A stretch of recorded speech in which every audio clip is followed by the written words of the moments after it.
का जुनूबी वजीरिस्तान के इलाके अवाना में इंटेलिजेंस की बुनियाद पर ऑपरेशन हाई प्रोफाइल दहशत गर्दी की कार्रवाई को कामयाबी से नाकाम बना दिया। शदीद फायरिंग के तबादले में दहशत गर्द कमांडर भी और 2 खुदकुश बमबारों समेत 11 दहशत गर्द मारे गए। मजीद जानेंगे डिप्टी ब्यूरो चीफ अली शेर हमारे साथ मौजूद हैं। अली शेर, बताइएगा इस कामयाब ऑपरेशन के बारे में।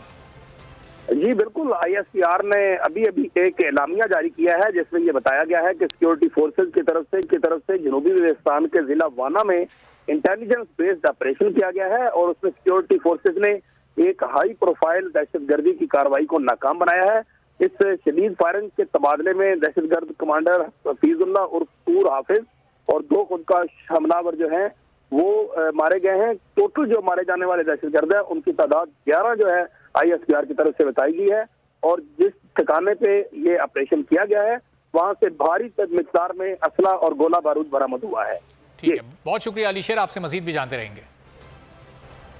Army chief general Syed Asim Munir का सऊदी अरब और